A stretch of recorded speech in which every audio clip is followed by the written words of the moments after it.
नमस्कार, एबीपीएल न्यूज देख रहे हैं आप और मैं हूं आपके साथ नैना। ऋषिकेश बद्रीनाथ राष्ट्रीय राजमार्ग पर रुद्रप्रयाग जिले के रंतौली में हुए हादसे ने कई लोगों की जिंदगी बदल कर रख दी है।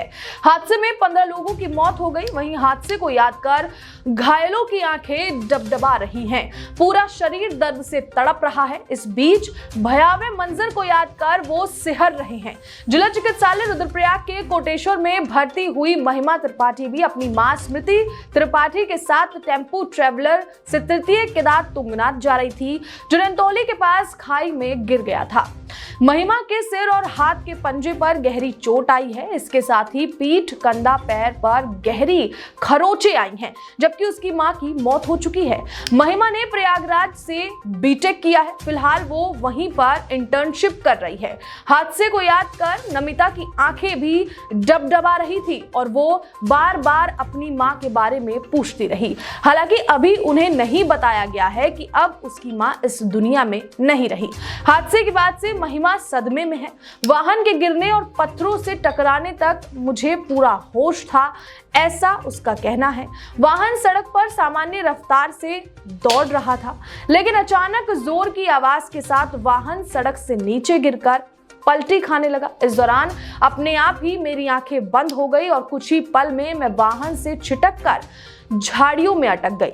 अगले ही पल मुझे फिर से जोर की आवाज सुनाई दी। इसके बाद पता नहीं क्या हुआ। जब लोगों की आवाज सुनाई देने लगी तो मैंने उठने का प्रयास किया, लेकिन मैं झाड़ियों में फंसी थी और वहां खड़े लोगों से बचाने की गुहार लगा रही थी। कुछ लोग आए, उन्होंने मुझे झाड़ी से बाहर निकाला और सुरक्षित जगह पर लिटा दिया। इस दौरान कुछ देर बाद मेरी आंखें हल्की सी खुली तो कई लोग इधर उधर पड़े थे। उसके बाद मैंने अपने आपको अस्पताल में ही पाया। महिमा ने बताया कि मेरी मां ने एजेंसी के माध्यम से ऑनलाइन तृतीय केदार की यात्रा के लिए टेम्पो ट्रेवलर बुक किया था।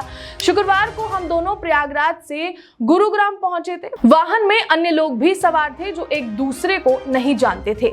वाहन सामान्य गति से आगे बढ़ रहा था। इस बीच कुछ लोग अपनी सीट पर बैठकर अपने मोबाइल में मशगूल थे तो कुछ गाने सुन रहे थे। रात को सभी नींद के आगोश में थे। शनिवार सुबह भी हरिद्वार ऋषिकेश से होते हुए जैसे ही पहाड़ नजर आने लगे, वहां के मौसम और प्राकृतिक सौंदर्य ने सबको आकर्षित किया। बीच में चाय नाश्ता करने के लिए लोग वहां रुके। इसके बाद चले तो अचानक से यह हादसा हो गया।